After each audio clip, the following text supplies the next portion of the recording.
Bonjour à tous et à toutes. Je me présente, je m'appelle Abdeloded Ventas. Je suis étudiant en première année de médecine. Euh, je fais des vidéos en fait pour essayer de résumer ma matière sous forme des questions, soit au maximum le plus interactif avec vous et de manière à ce que moi aussi je puisse mieux l'assimiler. Je fais la même intro avant chaque vidéo. En tout cas, j'espère que le message est passé. Sur ce, aujourd'hui, on va parler de la chimie organique, euh, du cours chimie et biochimie, euh, biochimie structurelle en tout cas. Aujourd'hui, on va essayer de parler de la chimie organique, mais on va pas aller en profondeur. C'est-à-dire, on va juste voir la face immergée de l'iceberg. C'est-à-dire, qu'on va pas aller dans tout ce qui est réaction, mécanisme de réaction, substitution, la première, la deuxième, mécanisme d'élimination, la première, non, tout ça, on va pas le faire.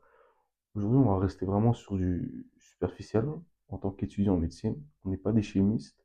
En tout cas, j'espère que vous allez apprécier, j'espère que vous allez en tirer le maximum de bénéfices. Moi, c'est un plaisir de partager ce moment avec vous. Sur ce, on peut commencer. Bah, commençons avec la première question de donner la définition de ce qu'est la chimie organique, enfant. La chimie organique, c'est quoi? On divise en deux principaux points. La première, c'est la science. C'est la science. C'est la science qui s'intéresse à la transformation, qui s'intéresse à la transformation, à la transformation, transformation de molécules vivantes, de molécules d'origine vivante, désolé, de molécules d'origine, d'origine,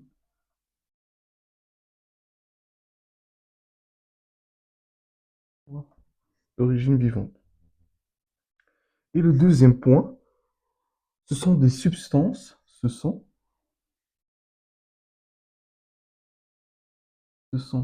des substances, des substances issus des êtres vivants, animaux ou végétaux. Issus des êtres vivants, issus d'êtres vivants,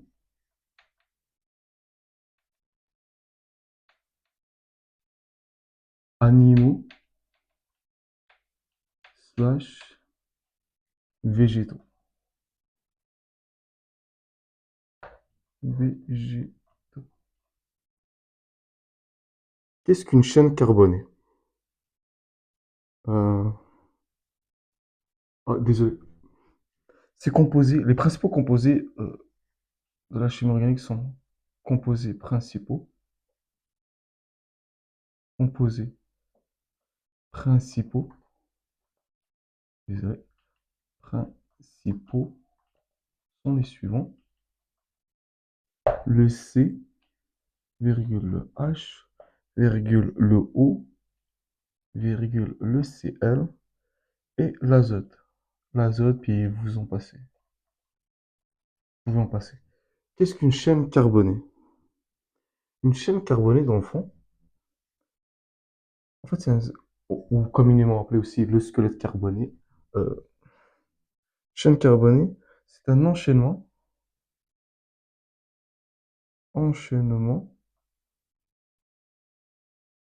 des atomes de carbone, des atomes de carbone,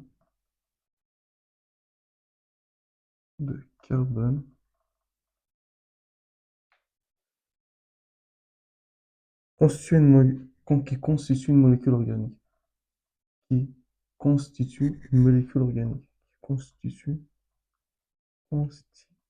une molécule organique, une molécule organique.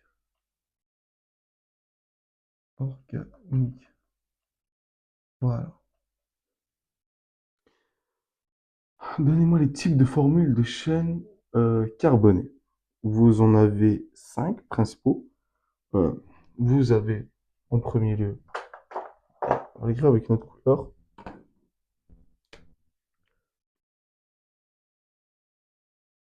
Vous avez la formule brute. Formule. Alors ça, je vais revenir par la suite pour essayer d'expliquer en profondeur. Formule brute, deux points. Vous avez aussi la formule. Mhm. Vous avez aussi la formule développée plane. Formule développée plane. Formule développée plane. Vous avez aussi la formule semi-développée. Formule semi-développée.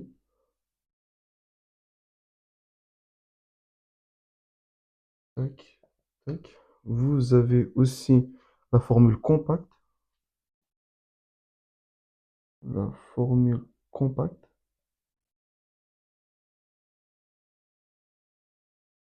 Tac. Et puis finalement, vous avez la formule topologique. La formule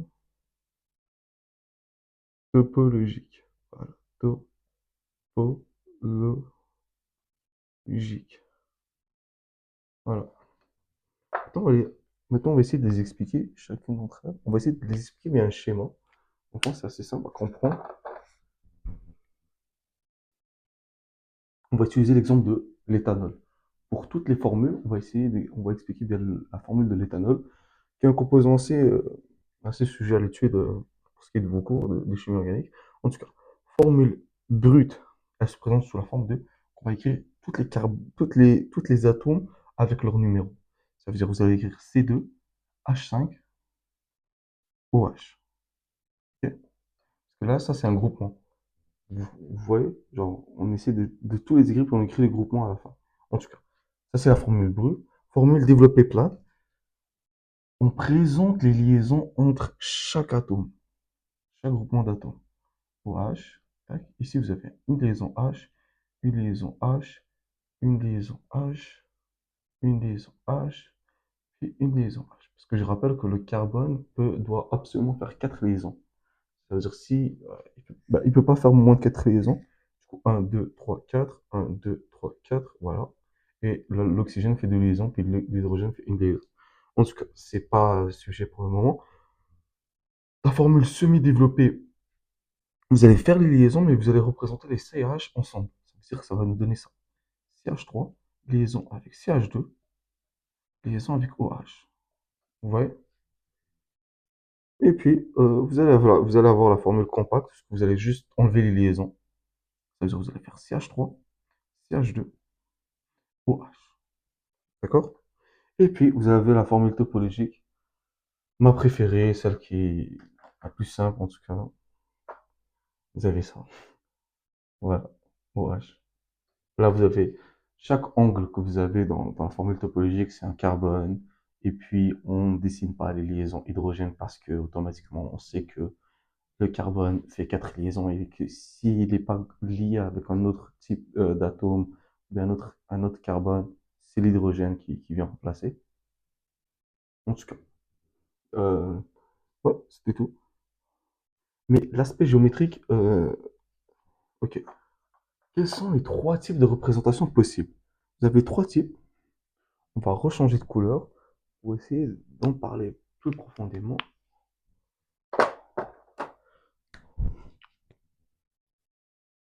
Vous avez la représentation de Graham, repré- représentation de Graham, Je crois que ça prend de A, en tout cas, je suis pas sûr. Corrigez-moi dans les commentaires si vous voulez. Représentation de Newman, représentation. Je vais le même schéma en fait pour la question 3, je vais l'expliquer après, on va les nommer. Par la suite, on va les expliquer, essayer de les expliquer. Formule de Newman, voilà. Hop. Et finalement, en 3, vous avez la représentation de Fisher.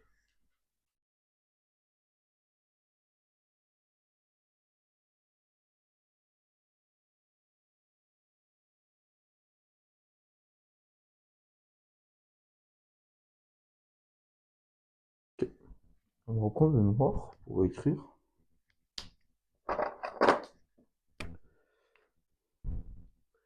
Euh, pour ce qui est de la formule de Graham, c'est en fait principalement la visualisation. Je vais écrire. Visualisation. Visualisation des positions relatives aux atomes. Des positions relatives des groupements autour d'un atome. Des visualisations des positions. J'ai pas assez d'espace. Groupement d'un atome. Je vais essayer de bien écrire. Groupement. Groupement d'un atome.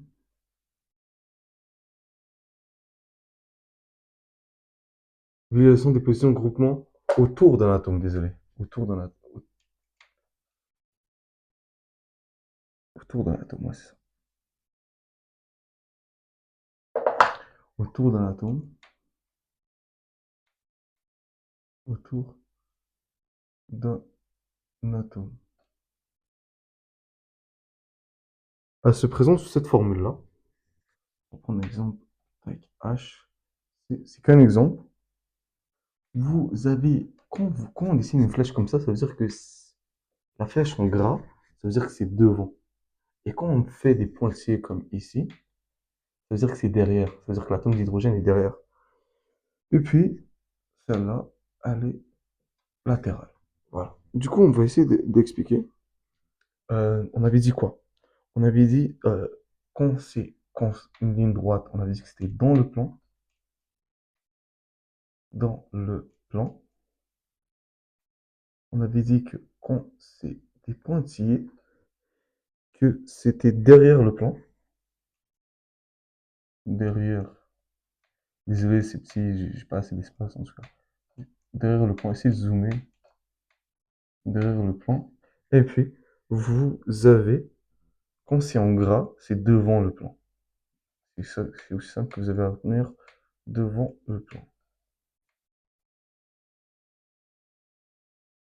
La représentation de Newman,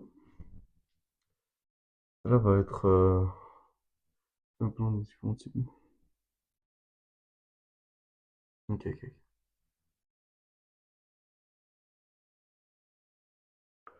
Ok.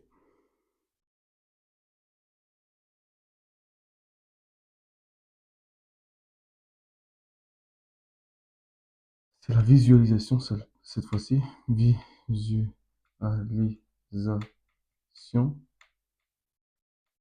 des, de la disposition, désolé, de la disposition, de la disposition,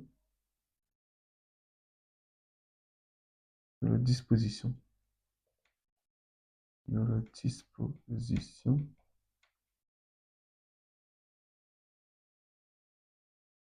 des liaisons formées, des liaisons, des liaisons formées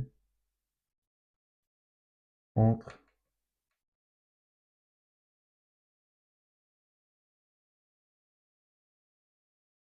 deux atomes de carbone adjacents. Entre deux atomes. Et j'essaie de trouver une nouvelle formulation. Deux atomes de carbone adjacents. De C adjacent.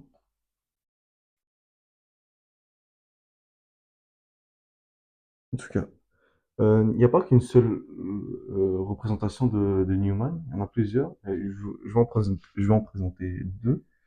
Vous avez premier type, on va dessiner une molécule, n'importe laquelle. Un H ici. Tac, tac, tac. Celle-là, je rappelle, c'est le même code que l'autre. Celle-là aussi, il y a un H derrière, devant. Celle-là est dans le plan. Quand c'est une ligne droite, par exemple CH3. Désolé. Représentation. Par exemple, ici, vous allez avoir un CH3, CH3. Tac, ici, vous allez avoir, et on va représenter les carbones chiro, CH3. Et je vais expliquer les carbones chiro, comment on fait pour les reconnaître. C'est assez simple. On utilise moi, ce que j'appelle la méthode de, et je l'ai vu sur Instagram, la méthode de Mercedes. Je vais essayer de l'expliquer plus tard. Vous allez avoir principalement trois liaisons. Tac, là, on a un symbole de Mercedes, jusque à droite et à gauche, ce n'est pas la même chose. Du coup, ça, c'est un carbone chiral. Ici, puis ici. Voilà. Et la représentation de ficheuse qui est, c'est assez simple. C'est la représentation. Je vais aussi faire un petit schéma. C'est la représentation.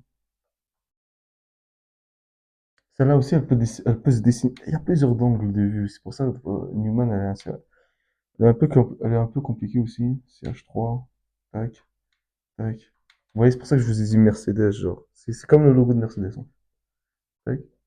Là, on la regarde de devant. Il y a plusieurs angles de vue, en tout cas. Comme si vous la prenez là, vous la regardez comme ça. Vous la prenez, vous la mettez devant vous, vous la regardez comme ça. Et puis là, on remarque ici qu'il y a des liaisons qui sortent H et H, qu'on avait dessiné auparavant ici, puis ici. Vous comprenez? En tout cas, j'espère que le message est passé. Euh, pour celle-là, la représentation de Fischer, j'allais dire, représentation, c'est la projection, c'est tous des projections en fait. C'est la projection dans le plan.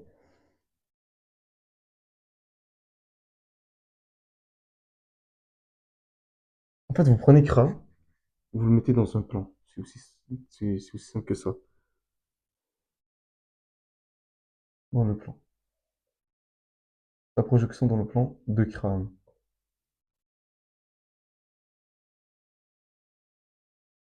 On va dessiner un exemple. Vous avez par exemple ici, tac, un OH, un CH2, CH2OH, un H, un SCHO. Mais pour ce qui est de la représentation de fichiers, il y a trois principaux points à retenir. En fait, euh, la chaîne qui est la plus longue, elle est verticale. Ça veut dire que c'est celle-là la chaîne la plus longue qui est au milieu, qui passe au centre, c'est elle la chaîne la plus longue. Je vais expliquer à l'oral, essayez d'écouter. Le troisième point, l'atome de C qui a le degré d'oxydation élevé est en haut. Ça veut dire celui le plus oxydé, ça veut dire celui-là, est vers le haut. Toujours en haut. En tout cas. Et les liaisons horizontales, elles pointent vers l'avant. Ça veut dire comme ici. En tout cas, je ne sais pas si le message est passé. Donc je répète. La chaîne la plus longue, elle est verticale. L'atome de C qui est le plus oxydé, il est en haut. Et puis, les liaisons horizontales pointent vers l'avant. Ok. Maintenant, passons à la prochaine question. Fais un plan des différents types d'isomérie. D'accord. Bon, déjà, on a un isomère. Un isomère. Ok? On a un isomère qui se différencie en deux catégories, qui elles-mêmes vont se différencier en différents sous-groupes. Vous avez dans l'espace, ici, je vais utiliser un trait crayon. Vous avez ici, dans l'espace, dans l'espace, et puis là-bas, dans le plan.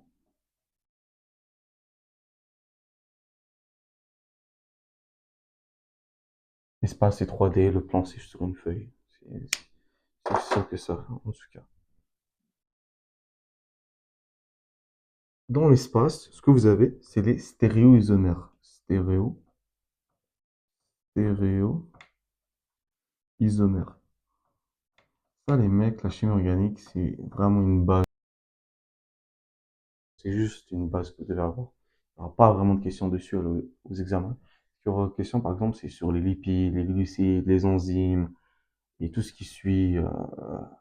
Voilà, c'est principalement les acides gras, principalement sur ça qui va l'examen porter. Ça, c'est vraiment des manières de comprendre ce qui va suivre, les représentations qu'on va faire, quand on va parler d'isomérie, de fonction, de position, tout ça, on va falloir connaître. C'est pour ça que j'essaye de passer rapidement dessus.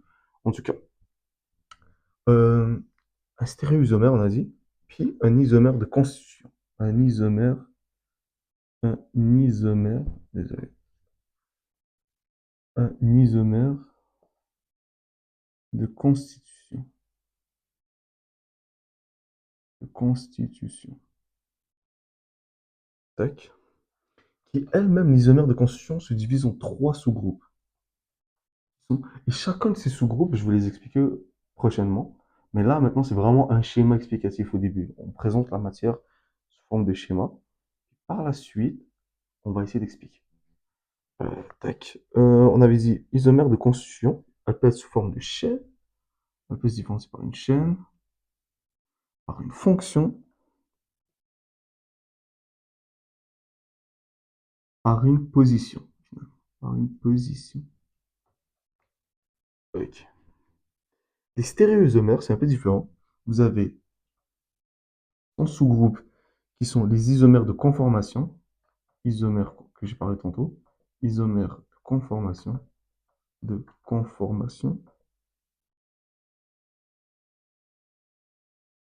conformation, et vous avez l'isomère de configuration.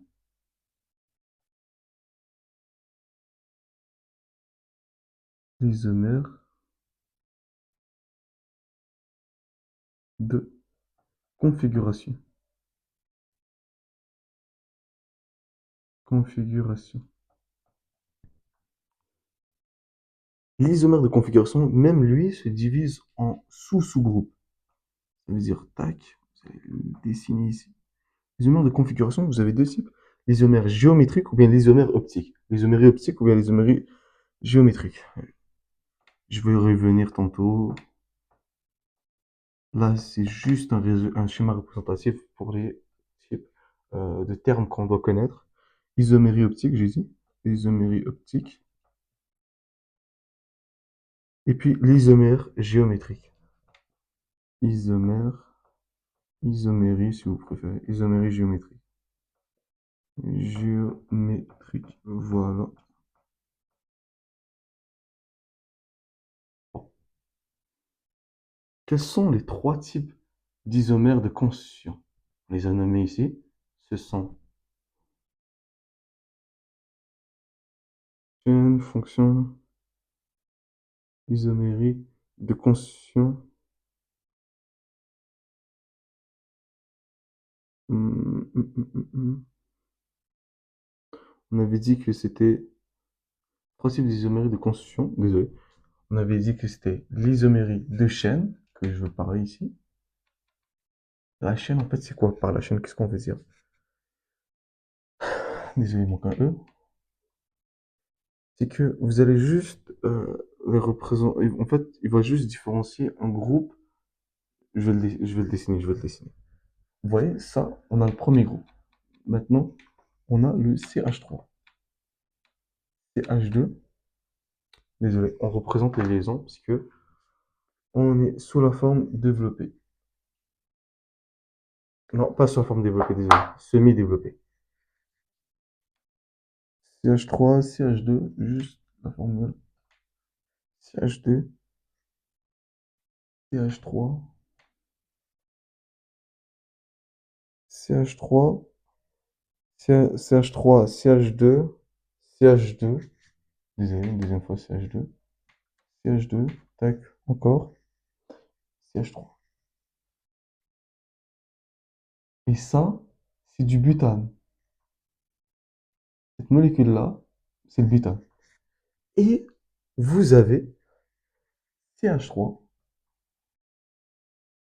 CH2, CH, désolé, CH, CH3, 1, 2, 3, CH3,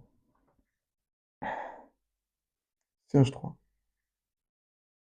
Et ça, c'est quoi? C'est différent, c'est totalement différent. C'est du méthylpropane. Méthylpropane. Bon. Qu'est-ce qu'on remarque ici en premier lieu? On remarque, quand on compare le butane et le méthylpropane, quelle est la principale chose qu'on remarque des différents? C'est qu'ils présentent quasiment la même constitution, sauf que, sauf que, vous allez avoir le CH3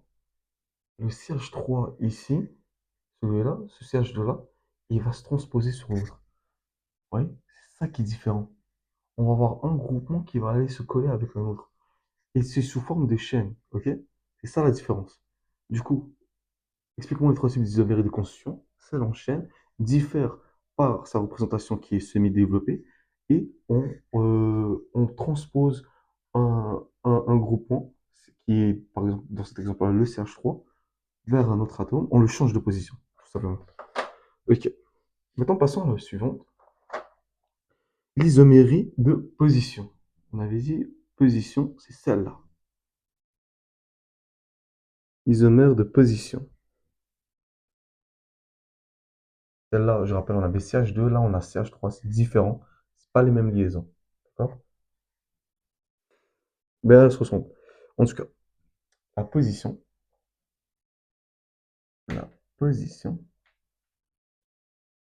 l'isomérie de position,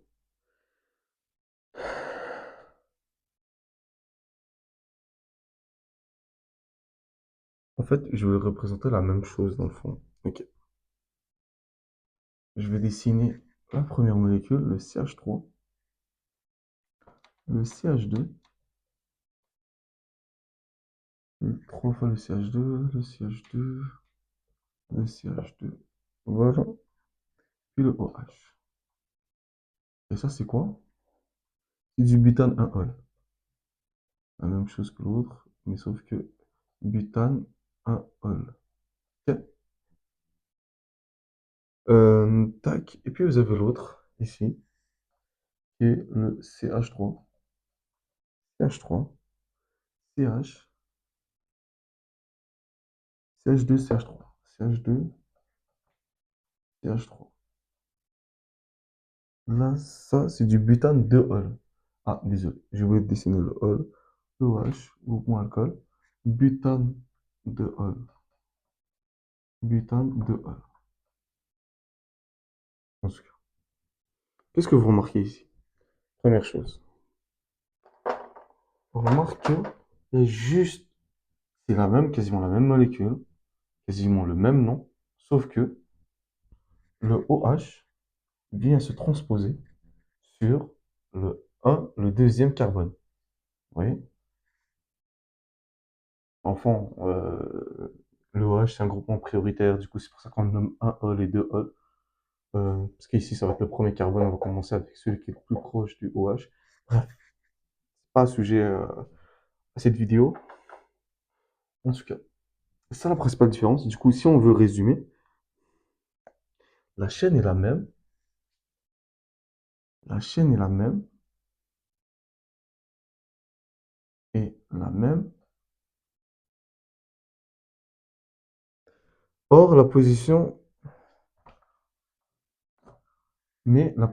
diffère. Mais la position d'un groupement diffère. Mais la position d'un groupement, d'un groupement diffère. Vous comprenez? Diffère. Voilà. Ok. Et puis, on a finalement la fonction, l'isomérie de fonction. Donc, la fonction, c'est bon, la fonction, hop, tout simplement les groupements qu'on a là, ils vont différer. Du coup, si on veut le résumer avec des mots, les fonctions chimiques sont différentes. Les fonctions chimiques sont différentes. Il va faire en sorte de changer complètement les propriétés de la molécule, de la potentielle molécule. Les fonctions sont différentes. Sont différentes. Différentes. Désolé. Différent. Voilà. Du coup, si je dois faire un schéma, on va faire le suivant. Le CH3 qui va être lié avec le CH2, qui va être même lui lié avec le OH. Et qui va me donner quoi dans le fond? C'est de l'éthanol. Ça, c'est la formule de l'éthanol. Je rappelle, semi-développé. Celle-là, c'est du CH3 qui va être lié avec du O et du CH3. On remarque que ça se ressemble. On est d'accord, ça se ressemble, mais ça change complètement. Pourquoi? Parce que maintenant, l'oxygène ici, il est au milieu, et il n'est plus lié à un hydrogène. Du coup, ce qui fait que ce n'est plus un alcool, et que maintenant la fonction va changer différemment, va être complètement différente, et même qui va même changer de nom, je crois, ouais. C'est du hexapropane. Hexapropane. On passe maintenant d'une formule alcool à un éther, hexopropane. Propane. Et l'éthanol n'a pas la même fonction que le propane. En tout cas, hexapropane, je crois. Ouais, ça c'est un A. Hexapropane, ok. Maintenant, passons à la prochaine question. Qu'est-ce qu'un stéréoisomère? J'allais dire que j'allais y revenir. On va revenir dans chacun, on va essayer de les expliquer chacun. Qu'est-ce qu'un stéréoisomère? C'est lorsqu'il, et quand je dis il, c'est les groupements, c'est la chaîne, c'est la molécule en tout cas, lorsqu'ils ont, les molécules, lorsqu'ils ont une même constitution, une une même constitution,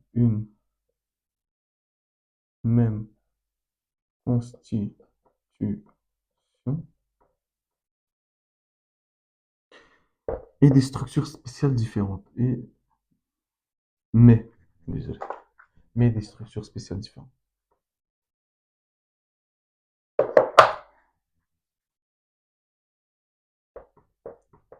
Mais des structures spéciales, spéciales, différentes.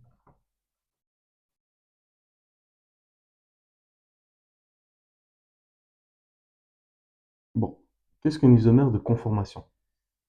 Celui-là. On va l'expliquer. Il diffère, il diffère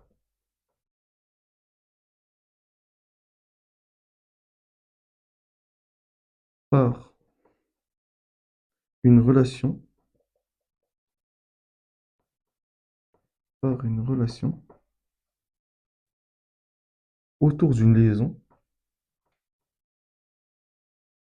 autour, autour d'une, autour d'une liaison, autour d'une liaison, autour d'une liaison carbone chiral. Du coup, autour d'une liaison, lorsqu'on a un carbone chiral.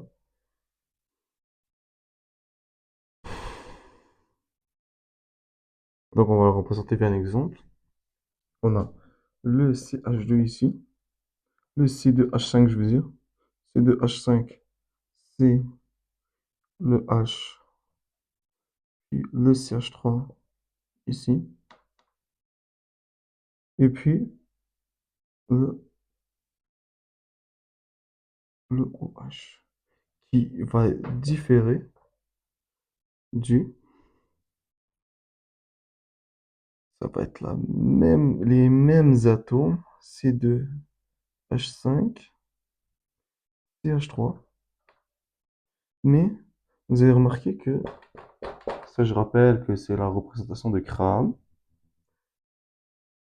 du coup vous allez changer le groupement qui est là, le OH, et vous allez remplacer l'autre par un CH3. Donc, ils diffèrent par une relation, par une, par une relation autour d'une liaison carbone-chirale. Représentation de crâne, en fait. Représentation de crâne. Représentation de crâne. D'accord?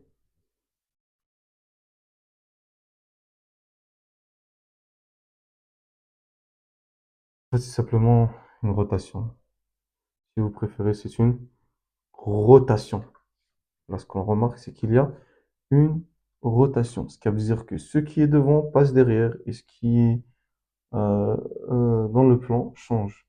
Une rotation, simplement une rotation. Bon, ben, c'est tout pour la partie 1 de la vidéo. On poursuit avec la partie 2. Au revoir. Ben non, au revoir, je reviens. Bon ben, bonjour. C'est, on va continuer avec la partie 2, en fond. Puis, on va continuer avec la question 9. Dans l'isomère de configuration, je rappelle qu'on avait vu ça dans la partie 1, le sous-groupe d'isomérie optique comporte les termes suivants. Les termes qui sont essentiels à retenir. La chiralité, le carbone chiral, en fait, l'énantiomère, en fait, le principe de chiralité, c'est quoi? Un carbone chiral, c'est quoi? Un énantiomère, c'est quoi? L'estérisomère, le pouvoir rotateur, la configuration, tous ces termes, on va les définir. Il faut les définir. Essayez de le faire de votre côté. En tout cas, nous, on va y aller avec le premier terme qui est la chiralité. Bon, on va définir la chiralité. Ok? Merci. Qu'est-ce que la chiralité? Un instant. C'est lorsque deux objets,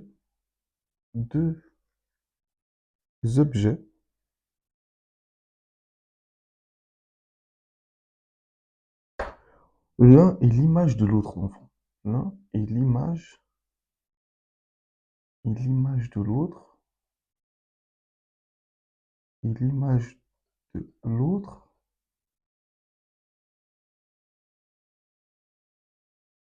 mais, il y a un grand ne sont pas superposables. Mais ils ne sont pas, mais mais ils ne sont pas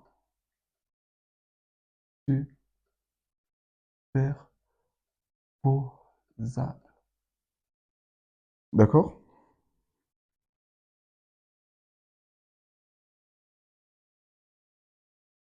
L'objet chiral ne possède ni plan ni centre de symétrie. Ça veut dire que ce qui est à droite est différent de ce qui est à gauche. Et de ce qui est en haut et en bas. Vous comprenez? C'est différent. En tout cas, on va essayer d'expliquer en forme de mots. L'objet, l'objet chiral, que on n'est pas encore dans le carbone chiral. On va le définir plus tard. On va le définir juste. Vous savez quoi? On va le définir juste à côté ici. L'objet chiral ne possède, ne possède ni plan, ni plan, ni centre, ni centre de symétrie, j'ai dit. Ni centre de symétrie.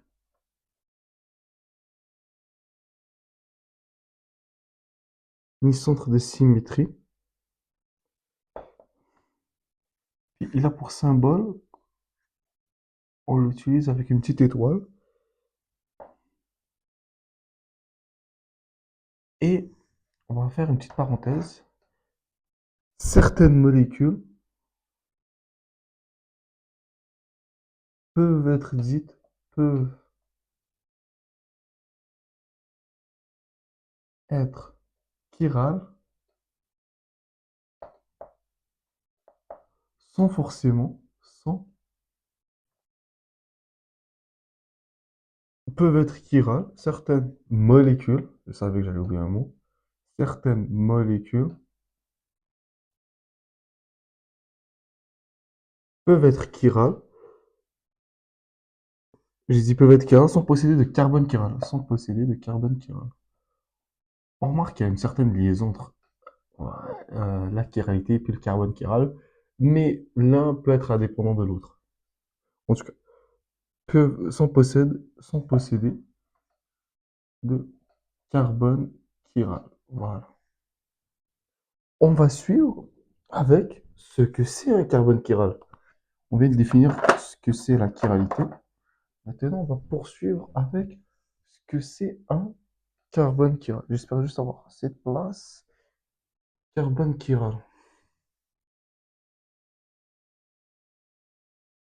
Carbone chiral.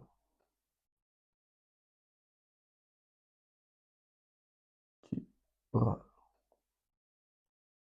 Ok. On écrit en noir.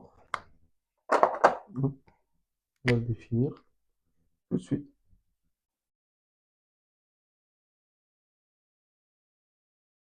Bon, déjà, si un atome de carbone possède 4 substituants différents, ce carbone est nommé carbone asymétrique. Il faut qu'il soit avant tout asymétrique, ça veut dire que il possède des groupements différents. Et du coup, la molécule résultante est dite chirale. On va l'expliquer en mots. Si un atome, si un atome de carbone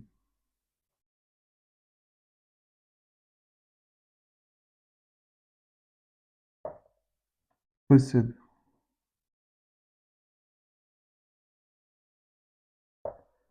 4 substituants, 4 substituants,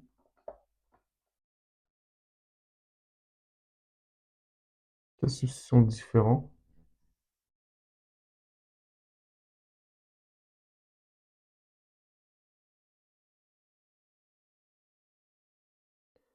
ce carbone est nommé carbone asymétrique. Le carbone est donc nommé asymétrique. Le carbone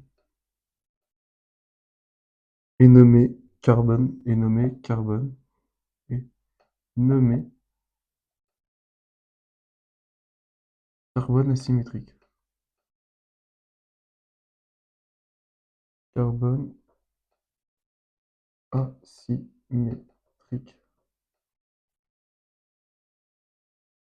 C'est vraiment d'essayer carbone asymétrique. Du coup, on peut dire que la molécule résultante est chirale.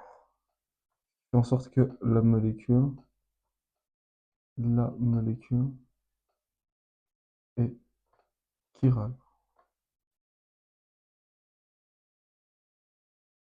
D'accord? C'est vraiment de chercher. Par exemple, on va faire un petit schéma ici. Tac, tac, tac.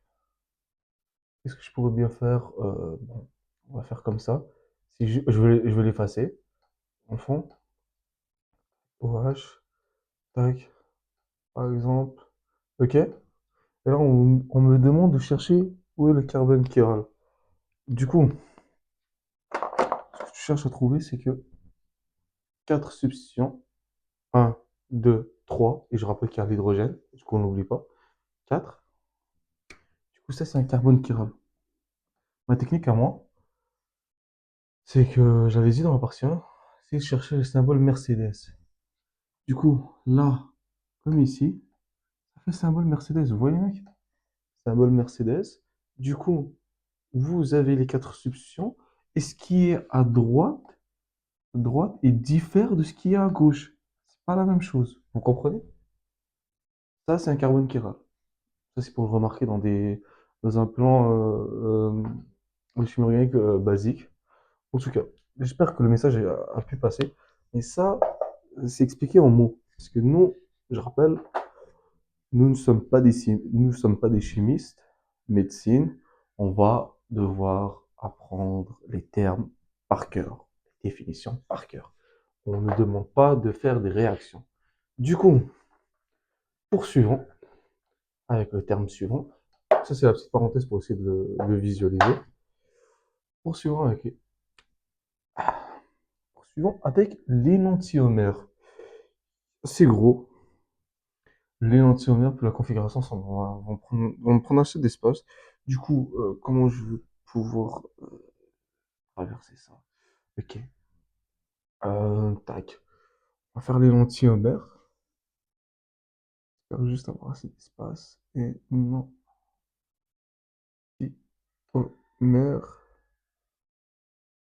Énantiomère. Voilà. Qu'est-ce qu'un énantiomère? Assez simple.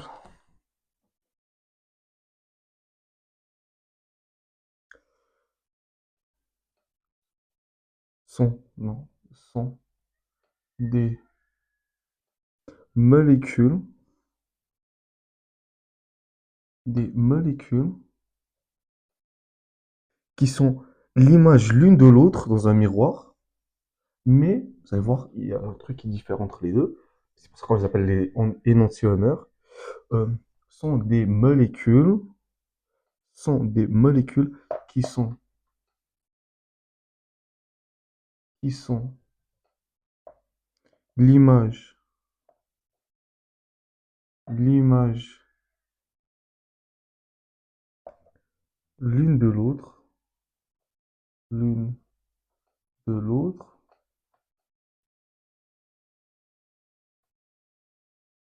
l'une de l'autre, dans un miroir, dans un miroir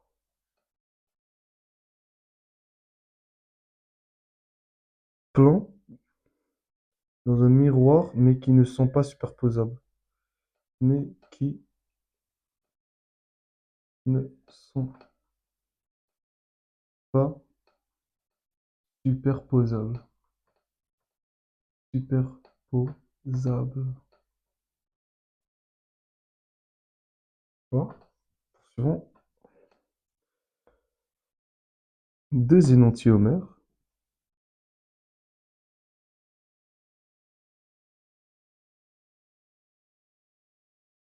Deux énantiomères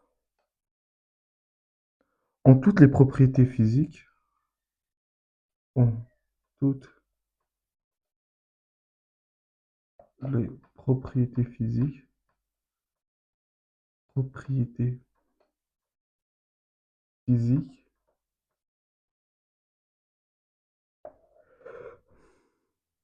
Identiques. Identiques. Identiques. À l'exception de. À l'exception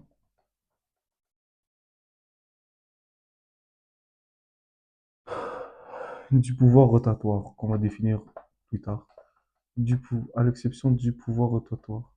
Du pouvoir rotatoire. C'est-à-dire le pouvoir pour pouvoir en fait la tourner, la molécule.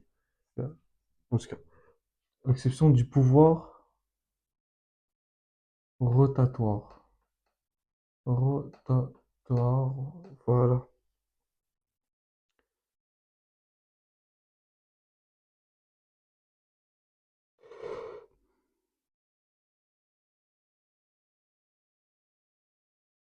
Ok.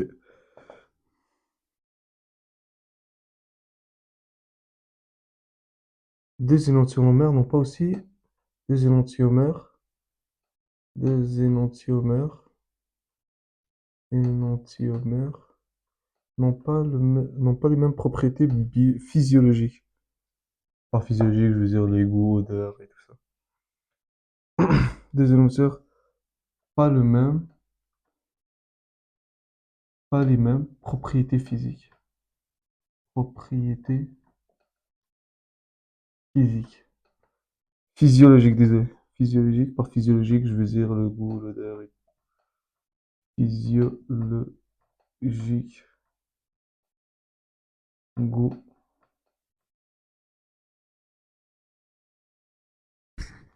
odeur, goût, odeur. Euh, bref, Ok.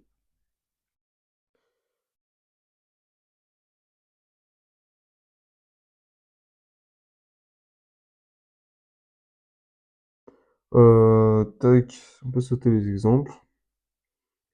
Ouais, en tout cas, vraiment comprendre juste le principe de ce que c'est un énantiomère.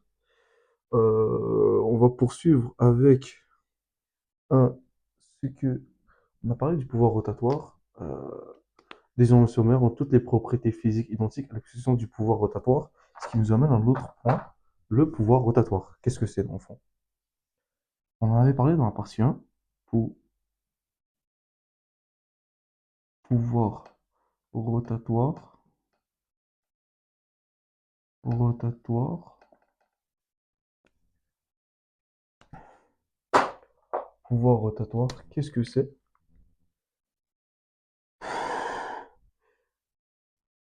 Bon, c'est l'angle en fait de déviation. C'est l'angle de. En fait, vous prenez juste la molécule comme ça, vous la prenez comme, en tout cas, vous la prenez comme ça, vous prenez la molécule, le carbone du haut. En fait, vous le tournez, vous le tournez dans un angle en fait. En tout cas, on va essayer d'expliquer mieux. C'est l'angle de déviation.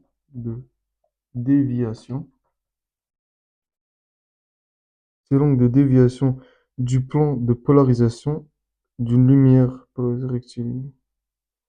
C'est l'angle de déviation en fait du plan. Du plan.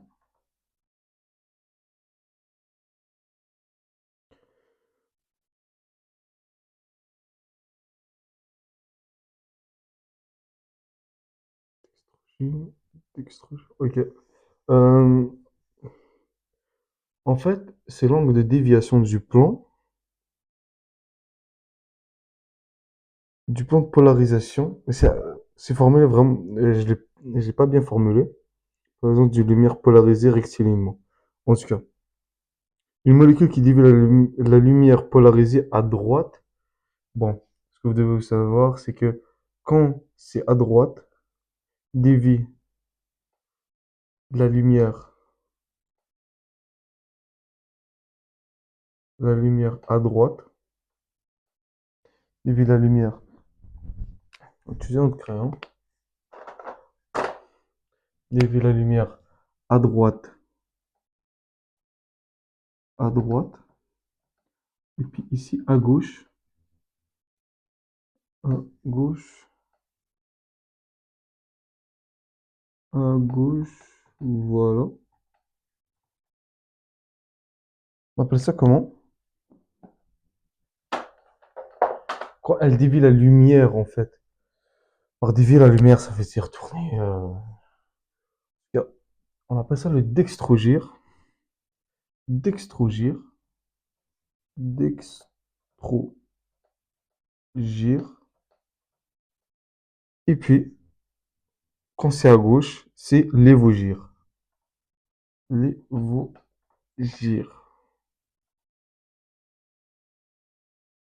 Lévogir. Bon, passons maintenant à ce que c'est un diastéréoisomère. Dia, le mot est assez long, mais on va essayer de le résumer du mieux qu'on peut.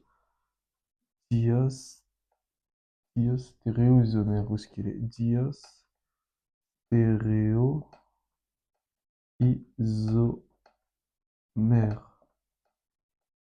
Voilà, un diastéréoisomère. On va essayer de le définir.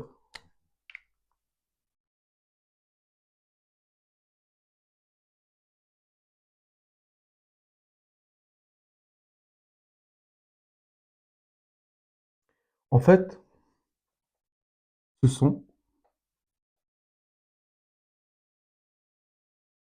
des molécules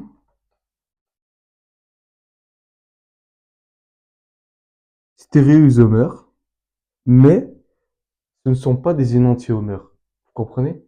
Faut pas mélanger. Ce sont des stéréoisomères, mais elles ne sont pas des énantiomères. Les énantiomères qu'on a définis en haut. Euh, Ce sont des molécules stéréoisomères sont forcément être des stéréo, stéréoisomères sans, sans être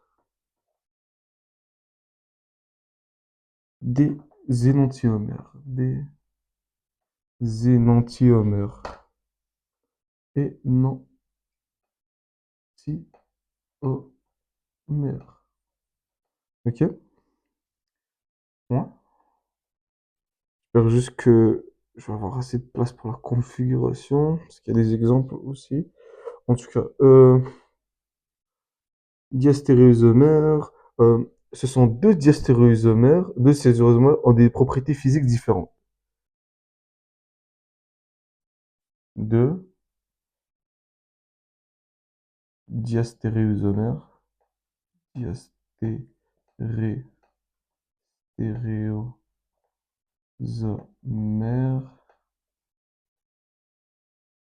propriétés physiques différentes. Propriétés physiques différentes. Par propriété physique, vous les connaissez, température, non, non, non, non, ok. Propriétés physiques différentes. Physiques différentes.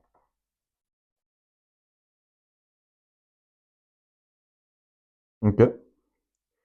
Puis ils sont aussi, ils ont la particularité d'être, ils sont facilement séparables, je veux dire. Ça veut dire ils sont pas stables. Quand on vous dit qu'ils sont facilement séparables, ça veut dire qu'ils bougent constamment en fait. Ce ne sont pas des molécules où ils ont une grande affinité entre eux. Voilà ce que l'on veut dire par. En fait, faut chercher les messages cachés. En tout cas, ils sont facilement séparables. Donc pas ça. Facilement séparables. Séparables. Donc pas stable. Donc pas stable. Pas très stable, on va dire. Pas très stable. Pour éviter de faire des généralités. Pas très stable. Ok. Maintenant, on passe au gros morceau. Quelle est la configuration? Je vais même l'écrire en gras. Je me suis gardé tout cet espace-là. Chacun de ces termes est essentiel à comprendre. Vraiment essentiel à comprendre. Et si même vous pouvez aller de votre côté rechercher sur Google, euh, essayer d'approfondir la recherche. Mais ça devrait vous suffire pour l'examen de S1. En tout cas, on va poursuivre avec la configuration qui est extrêmement importante. Pourquoi? Parce que ça vous donne l'ordre par lequel vous devez lire les molécules selon. On va l'expliquer. On va l'expliquer. On avait dit la configuration. La configuration.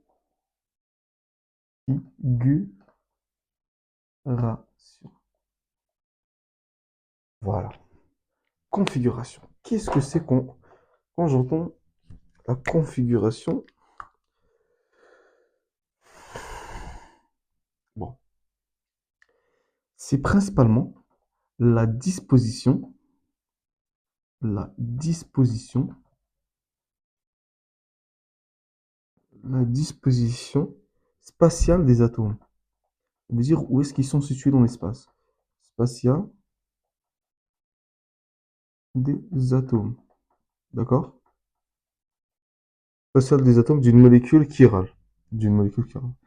Ça, faut pas l'oublier. D'une molécule chirale qu'on avait définie plus tard, tantôt. D'une molécule chirale. Molécule chirale. D'une molécule chirale. Une molécule chirale. Je suis pas bon en français. Désolé. S'il y a des fautes d'orthographe, je suis désolé. Euh, Ici, on a dit que c'était pas égal. On va essayer de retracer. Ouais, ouais, c'est bon, c'est bon. Ok. La disposition spatiale des atomes d'une molécule chirale qui la distingue de son image dans une mémoire. Qui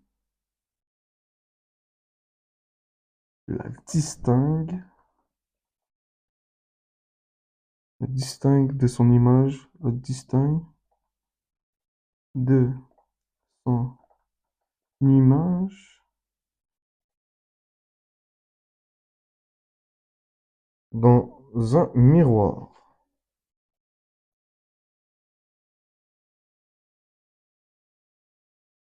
Dans un miroir.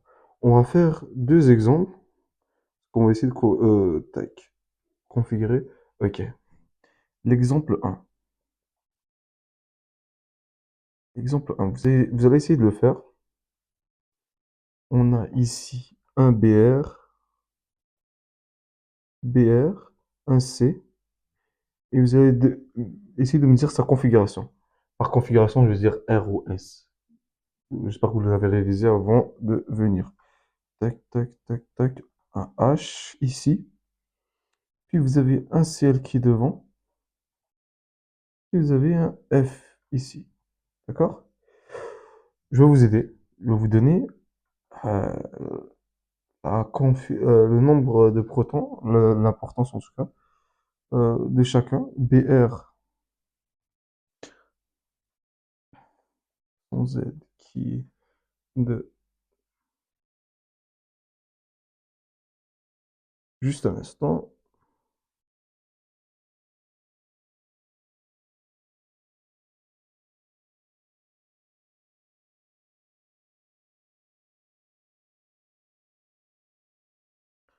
Ouais, c'est leur numéro atomique. Z de BR de 35. On a visé leur numéro atomique, ouais. Euh, le H, on le connaît, c'est le 1. Le Cl qui est de 17. 17 et le FZ et le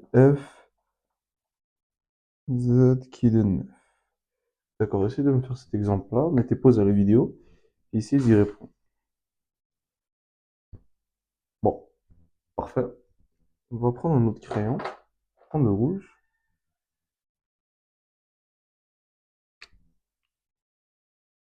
Bon,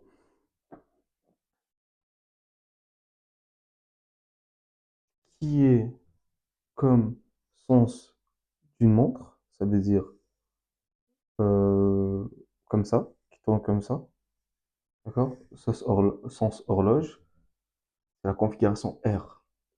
Ce qui est l'inverse, ça veut dire si vous prenez une montre puis vous la sens anti-horaire, horaire et anti-horaire, c'est S, d'accord? On va l'expliquer ici. Euh, le BR, on remarque que son numéro atomique, c'est le plus grand. Du coup, c'est le premier. On est bien d'accord? Ok. On remarque par la suite qu'il suit le 2. Le Cl, il est 17, son numéro atomique. D'accord? Et par la suite, on a le F, qui est troisième.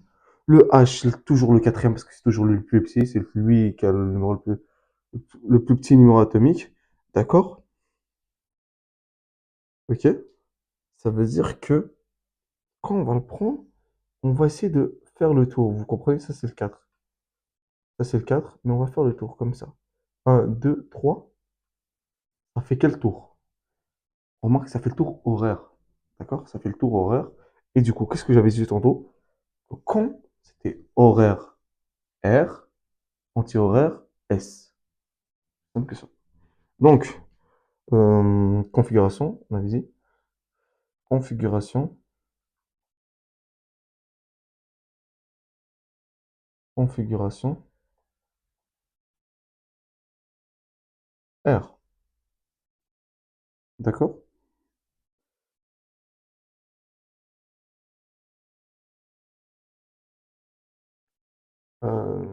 Tac.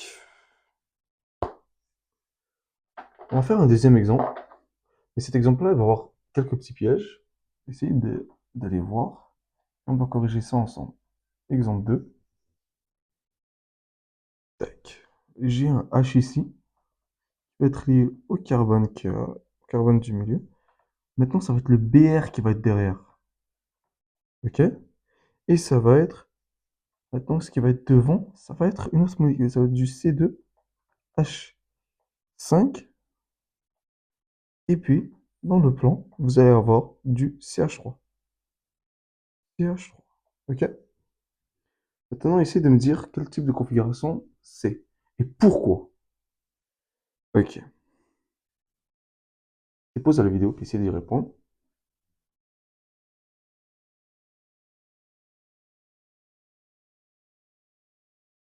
D'accord. On va prendre une autre couleur pour essayer de le définir. Bon, j'ai pas besoin de réécrire les Z parce que c'est les mêmes atomes de l'autre côté. On a, on a le BR qui est derrière. C'est le premier, certes, mais il est derrière. Ça aura son importance plus tard. Du coup, qui va suivre avec le C2H5 ou bien le ou bien le CH3? Le C2H5, son numéro atomique est beaucoup plus grand. Du coup, 2, voilà, suivi du 3, suivi du 4. D'accord? Ce qui nous donne, comme tantôt, a priori, ah, ce qui nous donne R, d'accord? Soi-disant. Mais vous allez faire une croix. Ce n'est pas R. Pourquoi? Car, car l'atome, vous voyez cet atome d'hydrogène, quand il est dans le plan, je dis bien quand il est dans le plan, vous faites l'inverse. Ça veut dire si vous avez S, vous faites votre calcul, blabla, ouais, le numéro atomique, l'ordre de priorité, la première, la deuxième, la troisième. Mais vous avez une molécule comme le Br ou bien le Ca2, mais le plus important, c'est que vous avez le H qui est tout seul, mais qu'il est dans le plan. Il n'est pas derrière, là où ce qu'il devrait être. Alors automatiquement, vous mettez le contraire. C'est simple que ça. Quand vous avez le H qui est dans le plan, je répète, quand vous avez le H qui est dans le plan, vous faites l'inverse. Vous comprenez? Vous faites votre petit chemin normal, comme expliqué tantôt. Vous faites votre petit chemin, vous trouvez, mais vous faites l'inverse. Donc, ici, on a trouvé quoi? On a trouvé R. Mais vu que le H, il est dans le plan, on fait l'inverse. Alors, c'est S. Voilà. Voilà. Ouais. Ouais, bah, ouais, voilà. Du coup, configuration S. Donc, si je résume, ça c'est essentiel, les mecs, à comprendre, puis à bien assimiler. C'est pour ça que je veux le répéter une troisième fois. Bon, comment est-ce qu'on fait, comment est-ce qu'on fait l'étude de la configuration? L'étude de la configuration, RS, elle se fait via, premier lieu, les numéros atomiques. Vous regardez l'ordre des priorités des numéros atomiques de chacun des atomes que vous avez dans votre molécule. Ok? Vous les regardez, vous mettez votre ordre de priorité, un, 2, 3. Vous comprenez? Vous remarquez que le H, il est derrière, vous suivez votre chemin. Il y a rien à modifier, vous suivez votre chemin normal. Ok? Mais si vous voyez que votre H, il est dans le plan et qu'une molécule bizarre, elle est derrière, elle est sur la place du H, vous faites rétropédalage, vous faites l'inverse. Vous comprenez? S. Et je rappelle que quand c'est horaire, c'est R, anti, je vais le dessiner ici. Quand c'est anti-horaire, ouais, quand c'est anti-horaire, c'est S. Simple que ça. Bon, j'espère que vous avez compris. C'était assez long. Première partie, le premier tiers, il est fait. Alhamdulillah, il est complété. On passe à la prochaine partie, qui sont aussi importants dans la nomenclature, euh, dans l'isomérie de configuration. Son sous-groupe, l'isomérie géométrique, est caractérisé par les diastéréisomères, qu'on avait vu juste ici. Qu'est-ce que je veux dire par un par configuration Z, E ou bien cis et trans? On va l'expliquer. J'espère que vous allez comprendre. Euh, d'accord. Bon, commençons par les premiers. Les deux antagonistes. Vous en avez deux. Voilà le premier antagoniste, deuxième antagoniste. En tout cas, on va commencer par. crois qu'il est fini, en tout cas. En tout cas, diastéréoisomère, diastéréoisomère, diastéréoisomère, Z, Z, puis E. On va l'expliquer.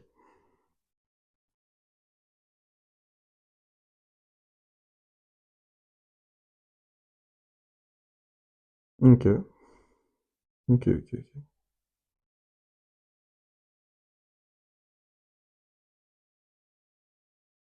C'est quoi en fait? C'est que quand ça traduit en fait, traduit, traduit les relations, les relations, les relations stériques, les relations stériques ou bien stériques en tout cas. Stériques, j'essaie de trouver un autre mot pour remplacer stérique, mais en tout cas je trouve que stérique, par rapport, par rapport à un ou plusieurs doublesons. À un ou plusieurs doublesons.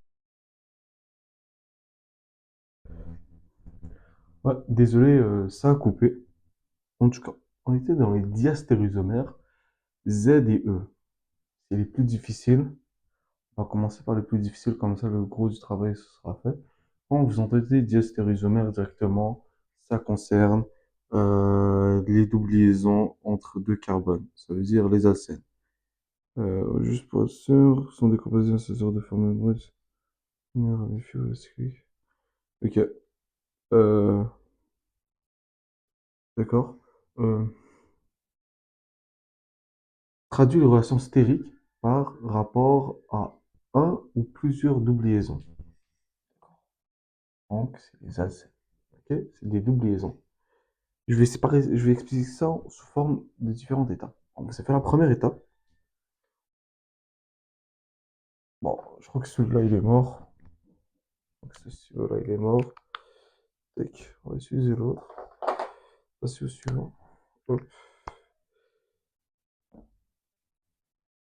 La première étape, c'est identifier, ident- identifier, identifier chaque atome qui est lié à la scène. Chaque, chaque atome, chaque atome lié à la scène. Lié à l'alcène. D'accord? Du coup, on va dessiner un schéma. Tac. Vous avez ici un Cl, vous avez ici l'alcène, et vous avez dans le fond un autre ici, un autre carbone, mais vous avez une liaison. Vous savez quoi, je vais utiliser du verre. Vous avez une liaison H qui est cachée ici. Une liaison H qui est cachée ici. Désolé. Je vais garder. Hop. Et on va dessiner un deuxième exemple. Comme ça va représenter le tac. Et puis vous avez ici, tac, la même chose, un Cl, et puis dans le fond, une double liaison, et vous avez ici. Pas besoin de dessiner le H parce que c'est bon, vous le savez. Bon, la deuxième étape que vous allez faire, c'est scinder la scène. Vous allez scinder l'alcène. Scinder l'alcène en deux. Donc, je résume. Vous prenez le Cl, tac, ici, hop. Vous prenez la même chose, tac, tac, tac, tac, Cl, et vous allez le couper en deux. D'accord? Vous allez le couper en deux à partir de l'alcène. Troisième étape, et non des moindres, troisième étape, vous allez étudier, on va dire, faire l'étude,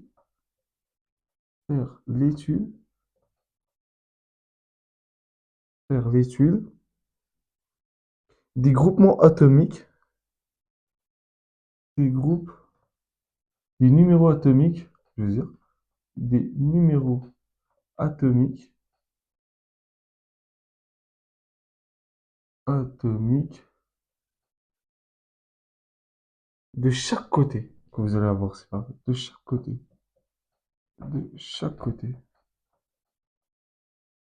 de chaque côté. Ok.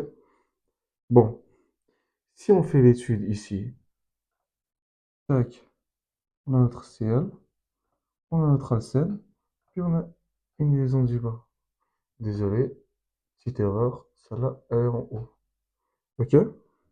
Puis dans le fond, vous allez avoir l'autre ici, Cl. J'ai fait exprès de prendre les mêmes molécules pour pas que ce soit compliqué. On prend notre stylo. On a dit qu'on faisait, on scindait l'alcène à partir de la double liaison en deux. Tac. Et là, vous allez étudier leur numéro atomique. Du coup, on sait que le carbone, c'est 6, c'est que Z égale à 6. Le chlore, c'est le 17, Z égale à 17. Et puis, vous avez Z égale à 6. Z égale à 6. OK. Et puis, vous avez ici, on va dire le H, et le Z égale à 1. OK. Vous allez faire la même chose ici. Z égale à 6, Z égale à 6, Z égale à 17, Z égale à 6. Et bon, pas besoin de dessiner. En tout cas, je vais dessiner. Z égale à 1. OK. Bon, là, je vais prendre du bleu pour vraiment remarquer chacune des différences. Quand je coupe ma double liaison en deux, je remarque que le plus gros numéro atomique ici, il est en bas. Je l'encercle. Je pars maintenant à gauche. À gauche. Le plus grand numéro atomique, c'est le carbone.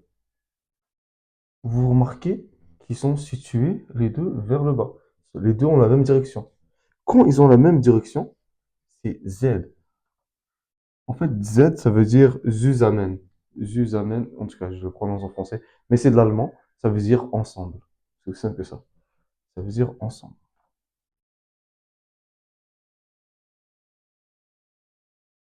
D'accord? Mais là, vous remarquez que vous avez à droite, ouais, à droite, votre plus gros numéro atomique qui est vers le bas, mais l'autre, il est au contraire. Z égale à 6. Du coup, c'est entgegen, je sais pas, en tout cas, ça veut dire opposé. Ça, c'est de l'allemand en fait. En tout cas, ça c'est E. Alors, j'espère que vous avez compris. Ça, pour la conformation Z et E, ça ne concerne que on le fait via les numéros atomiques. Du coup, opposé. Voilà, opposé. Voilà. Pour ce qui est maintenant, ça c'était pour les diastéréosomères Z et E. Et pour ce qui est maintenant des diastéréosomères,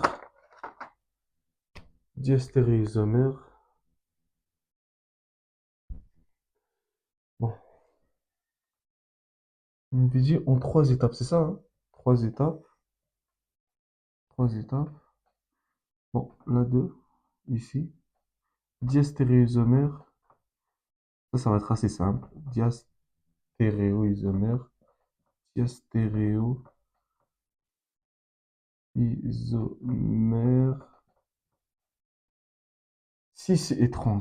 Pour ce qui est du 6 et trans, c'est assez simple. 6 et trans, tac. En fait, vous regardez juste et simplement où sont situés les H, les atomes d'hydrogène. D'accord? Donc, par exemple, Vous allez avoir du CH3 ici, qui va être lié avec du C, qui va avoir une double liaison avec du C, et puis du CH3. Je ne vais pas dessiner les hydrogènes. Puis vous allez prendre la même molécule, qui elle va avoir du CH3, et avec du C, double liaison, C, CH3. Ok? Vous allez la prendre, et vous allez vous demander où sont situés les H. Bon, je ne les ai pas dessinés. Les H sont situés juste ici. Vous avez un H, et un H, vous avez un H, puis vous avez un H. D'accord? 6 trans, c'est pour le cas des 6 trans. Quand ils sont les deux ensemble, pas ensemble, on appelle ça des 6, comme des sisters. 6, des 6. Et quand ils sont opposés, c'est des trans. Trans, en tout cas. 6 trans, voilà. Vous regardez les H, ici vous regardez les numéros atomiques, ici vous regardez les groupements hydrogènes, les hydrogènes. Petite particularité pour la 6, pour la configuration 6 trans, c'est que la notation, la notation 6 trans, 6 trans ne peut être utilisée, ne peut être utilisée, ne peut être utilisée que si un H, que si un H est présent sur chaque carbone de la scène. L'alcène, c'est ça, est présent sur chaque carbone de l'alcène. Premier carbone, deuxième carbone, présent, présent. Deuxième, premier, deuxième, voilà, voilà. Du coup, que si un H, l'hydrogène, est présent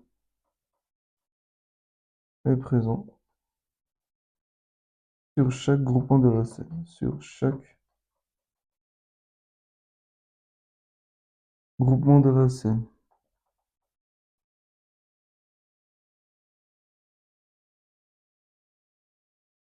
de l'alcène.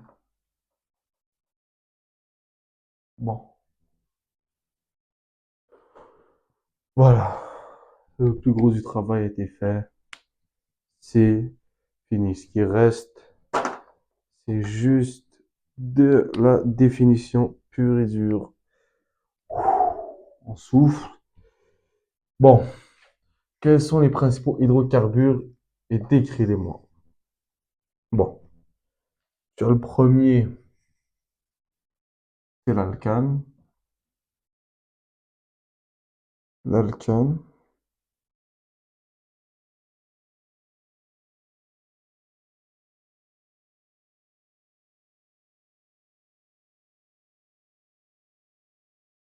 sont des hydrocarbures saturés.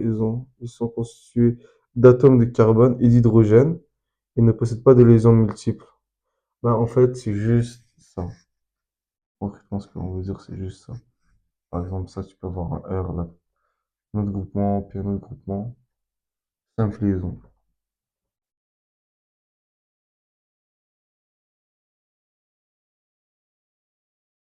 Simple liaison.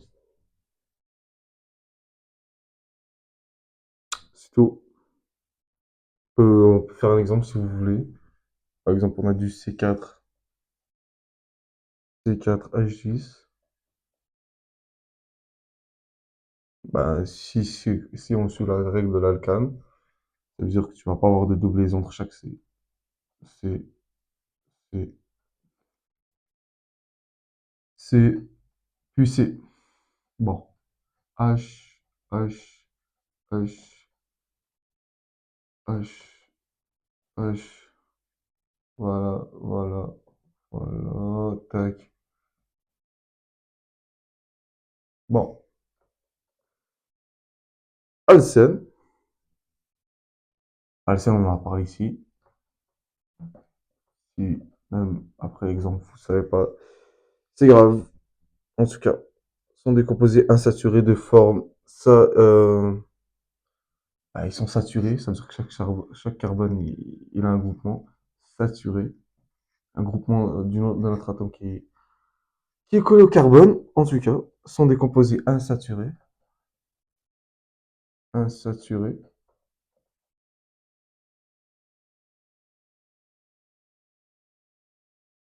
Insaturés, puis les alcènes, c'est double liaison. Les alcynes. Les alcynes, en fait, c'est trois liaisons. Puis, ils sont aussi insaturés. Insaturés.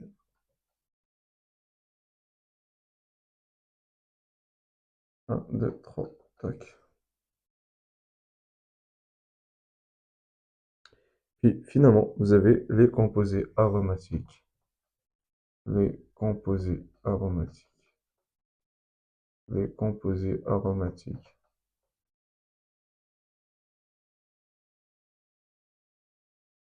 Aromatiques.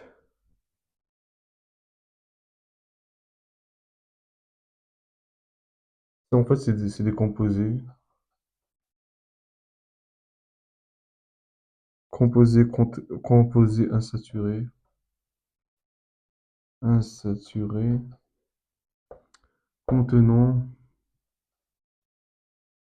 Contenant. Un cycle et double. Un cycle et une double liaison. Un cycle et double liaison. C'est-à-dire un seul. Et double liaison. Mono, elle peut être mono ou polycyclique. Ou polycyclique. Poly- Polycyclique. Polycyclique. Voilà. En tout cas, ça termine la partie 2. J'espère que le message est passé. En tout cas, je vous laisse prendre en photo. Hop. Voilà. On se rejoint pour la partie 3. Je crois qu'on va finir avec une partie 3.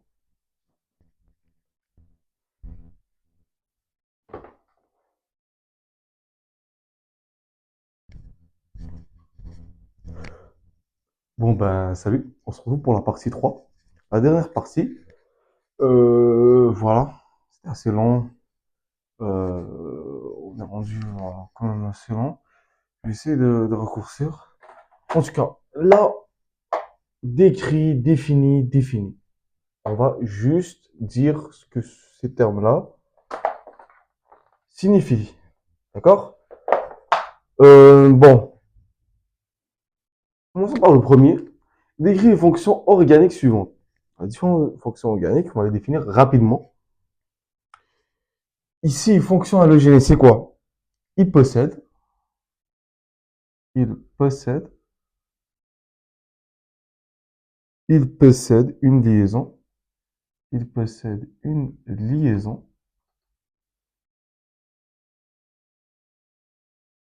possède une liaison carbone-halogène, tout simplement. Liaison carbone-halogène. Pour ceux qui ne savent pas ce que c'est un halogène, ce sont une catégorie d'atomes, une liaison carbone-halogène, qu'on va reprendre halogène,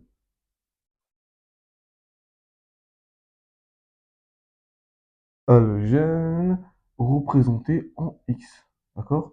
Les halogènes sont les suivants. Vous avez le fluor, fluor, le fluor. Vous avez aussi le chlore, le brome, l'iode. Et puis, c'est tout. Tac. En fait, plus l'halogène, plus le X est électronégatif, plus le X est électronégatif que C, que le carbone, électronégatif que le carbone, électronégatif que le carbone, que le carbone, que le carbone, plus il attire les électrons, plus il attire, plus il attire, plus il attire les électrons, les électrons, les électrons de liaison carbone, de liaison, de liaison carbone, carbone halogène, liaison carbone halogène, carbone halogène, désolé, carbone, carbone halogène, euh, et polarise, et donc, ben, forcément, et polarise cette dernière. Polarise, ça veut dire qu'il rend des charges positives d'un côté et des charges négatives de l'autre. Et polarise cette dernière. Tac, cette dernière. Cette dernière. Voilà. Il s'occupe principalement de différentes attaques. Vous avez attaque, attaque du nucléophile, nucléophile, l'attaque des électrophiles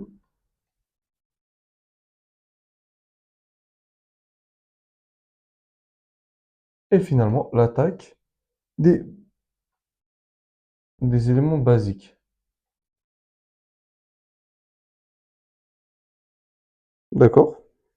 Bon, on va passer aux fonctions azotées maintenant. Vous avez deux fonctions. Vous avez la fonction amine et la fonction imine. D'accord? Vous avez soit la fonction amine ici, N, C avec une seule liaison, soit une fonction imine avec double liaison, C.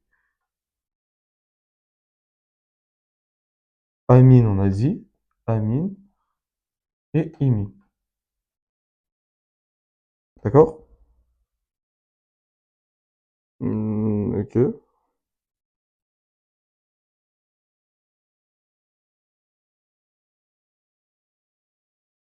Puis cela peut être soit lié avec un carbone, peut être secondaire, primaire, ou bref. En tout cas, c'est ça qu'il y a à connaître. Euh, je répète qu'il y a double liaison, une liaison. Euh, les fonctions oxygène. Vous avez qui se différencient en trois principaux sections, les liaisons simples, les liaisons doubles et les autres. On va les expliquer. Liaison simple,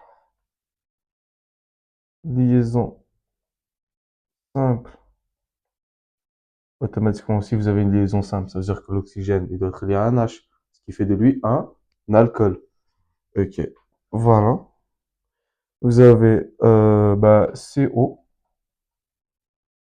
Vous avez en premier lieu, on avait dit l'alcool, l'alcool, le phénol et l'hétéroxyde. L'hétéroxyde. Vous avez les liaisons doubles.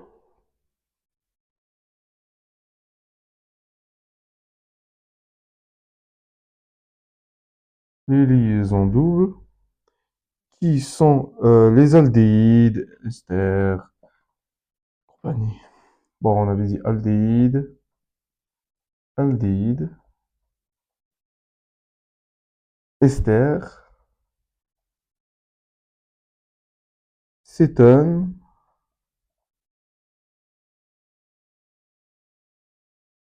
acide carboxylique, acide carboxylique, carboxylique. Vous avez aussi l'anhydride d'acide, l'anhydride, anhydride, anhydride. Et vous avez le chlorure, ben bref, vous en avez plein. En tout cas, les autres, puis autres, dans autres. Vous en avez aussi plein. Ça, c'est juste pour vous situer, en fait. Le principal à connaître, c'est les liaisons simples, liaisons doubles, double lien, avec un O. Et puis, vous avez l'hydrate. Pour ce qui est autre, vous avez l'hydrate. Vous avez l'émi, acétal et finalement l'acétal. D'accord? Ça reste que de la définition dans le fond. C'est pas principal à connaître, c'est les fonctions, leur nom, puis genre avoir une idée de ce que c'est. En tout cas, question 13. Euh, Définis-moi les mécanismes réactionnels suivants. On va commencer par le premier. Le coréactif. Le coréactif, en fait, c'est participe. Qu'est-ce qui fait le coréactif? En fait, il participe à la réaction, à la réaction.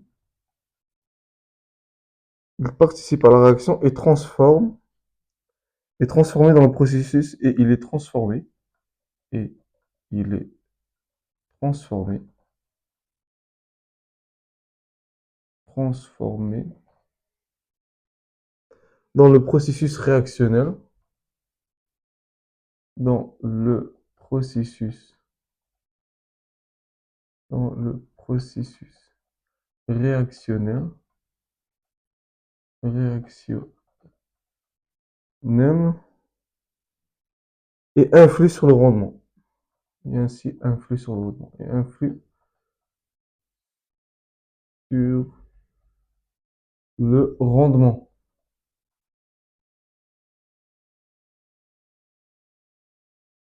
Catalyseur. Qu'est-ce qu'un catalyseur? Principalement un catalyseur en chimie accélère les réactions.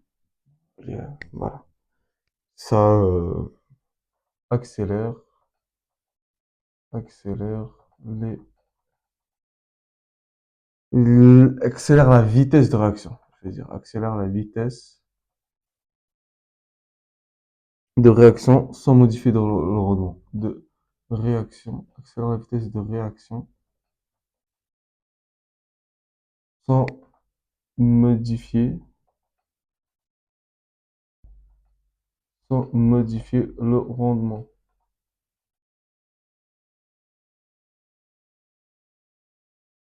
Les coupures de liaison, vous avez deux types. Vous avez les homolytiques, homolytiques, et visiblement, vous avez homo-hétéro. Automatiquement. Pas besoin de se casser la tête. Homo, et puis hétérolytique. On va écrire un petit peu en bas. Écrire un petit peu en bas. Homolytique, puis on avait dit hétérolytique. C'est bien ça? Hétérolytique.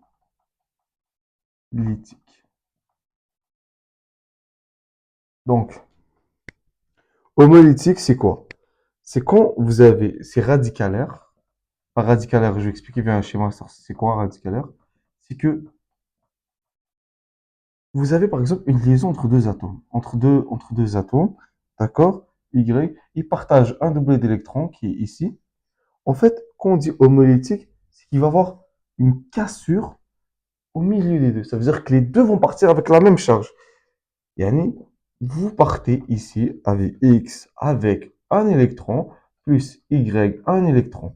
Vous comprenez? La même charge. Donc neutre, neutre. Il n'y a pas une polarité qui se crée. Mais pour ce qui est de l'hétérolytique, c'est différent. C'est c'est ionique. C'est ionique. Et on va refaire la même chose. Quand vous avez X, Y, d'accord, et que vous avez un doublet d'électrons, en fait, la cassure va se faire, par exemple, là. Vous comprenez? Elle va être inégale. Et donc, vous allez avoir, là, par exemple, vous avez le doublé d'électrons qui se passe avec le Y. Du coup, c'est le Y qui va avoir la charge négative. Du coup, vous allez avoir X avec une charge plus et Y avec une charge moins. Simple, rapide, précis, efficace. On passe à la dernière question. Dernière ligne droite, électrophile, nucléophile, réaction de substitution. addition électrophile, élimination. Je sais qu'au début, on avait dit que j'allais pas en parler, qu'on n'est pas des chimistes, mais on va juste survoler le truc. On va pas faire vraiment ce que c'est une réaction. On va pas le pratiquer, vous comprenez? On va juste voir ce que c'est et la définir. C'est tout. On va pas faire d'exemple, en tout cas. Allez, ça précis, rapide. Qu'est-ce qu'un électrophile? C'est quelque chose qui, c'est un molécule pauvre en électrons. Pauvre en électrons. D'accord? Vous, qui a principalement deux caractéristiques. Une charge, une charge plus. Quand j'ai une charge plus, c'est quoi? C'est un cation. Simple que ça. Et visiblement, quand j'ai une charge moins, un anion. Simple. Il est principalement neutre, avec des lacunes électroniques. Avec des lacunes électroniques. Avec des lacunes électroniques. Une petite phrase qui vous semble au premier abord un petit peu difficile à comprendre. Lacune électronique, manque des électrons, manque des électrons. On surévalue les protons, du coup, charge plus. Voilà, c'est simple que ça. Et du coup, charge plus, c'est un cation. Lacune électronique. Électronique est non, électronique, ouais, c'est ça. Électronique. Électronique. Nucléophile. Qu'est-ce que c'est un nucléophile? La même chose, c'est riche. C'est son antagoniste, riche en électrons. Caractérisé aussi, tac, charge moins, tac. Un anion qu'on avait dit comme tantôt. Ok. Puis celui-là, neutre. Neutre. Et aussi principalement neutre. Avec, avec un ou plusieurs, avec un ou plusieurs doublets non liants.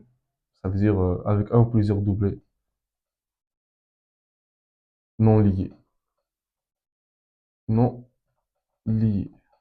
Donc, par exemple, on va avoir tac, tac. Vous comprenez? Ça, exemple. Bon, réaction de substitution nucléophile, on va la définir. On va la définir.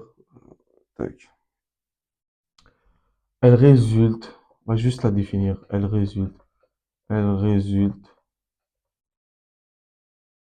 de l'attaque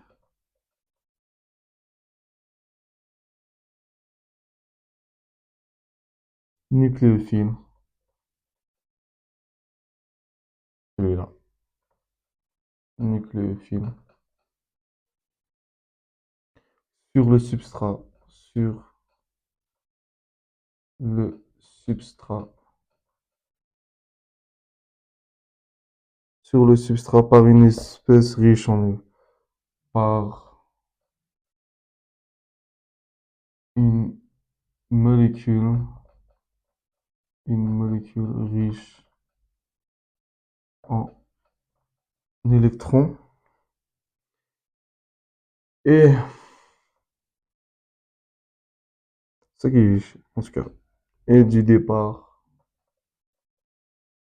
et du départ,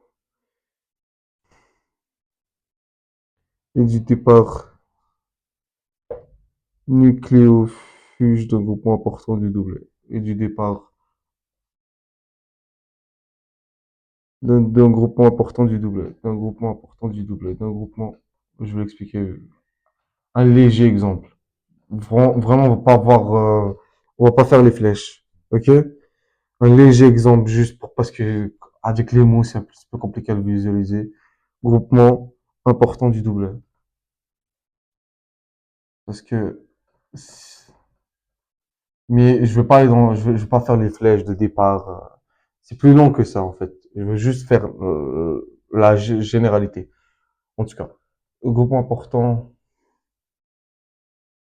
du doublet. Du doublet. D'accord?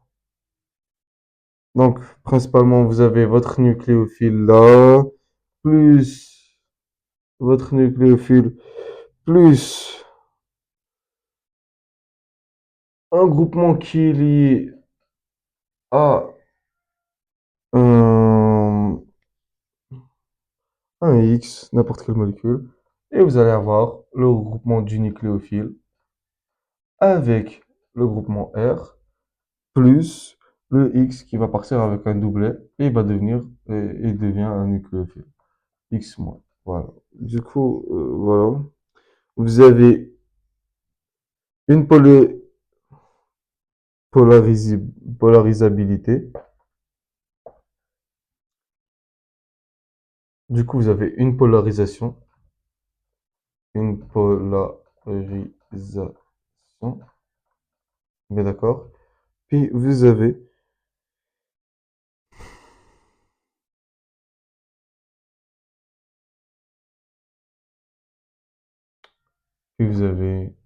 formation, formation de nuages électriques, électronégatifs. Formation d'un nuage électrique. Celui-là, au fond. Formation d'un nuage électrique. Formation d'un nuage électrique électronégatif. Électrique. Formation d'un nuage électronégatif. Vas-y, dis-le exactement. Électronégatif. Électronégatif. Bon, l'addition électrophile, on va la faire simple. Je vais juste montrer tac, sa réaction globale. C'est, vous avez ici l'électrophile, c'est celui-là pauvre en électrons. Et vous allez avoir, par exemple, vous allez avoir un composé A qui lui va être positive. Et puis, vous allez avoir un composé B qui lui va être de charge négative.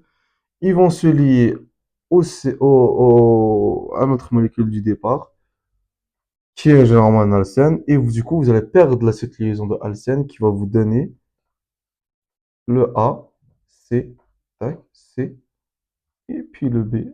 Et puis, on écrit notre groupement R ici. C'est aussi simple que ça. Donc, principalement un alcène.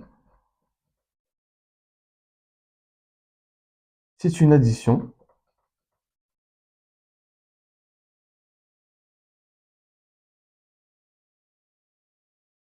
Pourquoi dans le fond? Parce que les liaisons pi, on avait dit ça dans l'atomistique, les liaisons pi, plus fragiles que les liaisons sigma. Plus fragiles, du coup, c'est pour ça qu'on perd les liaisons pi. Plus fragiles que les liaisons sigma.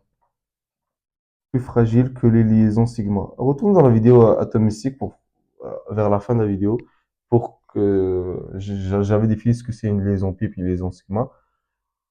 Les liaisons pi plus fragiles que les liaisons sigma. Ok?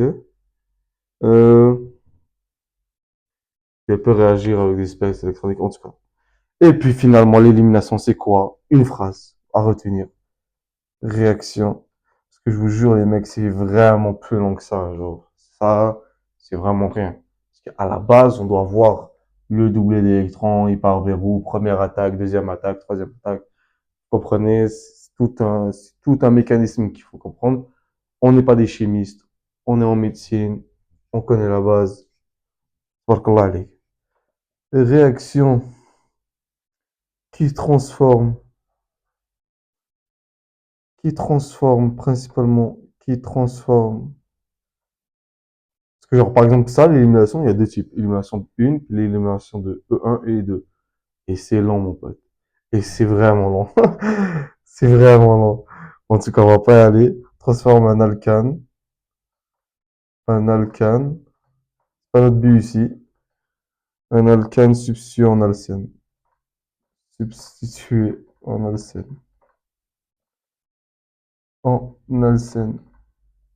Par exemple, genre, toute la vidéo pourrait me prendre juste pour expliquer l'élimination. Si, par exemple, serait dans un but de chimiste, on a le scène, j'ai dit, ouais. De chimiste, ça prendrait une vidéo entière pour expliquer juste l'élimination.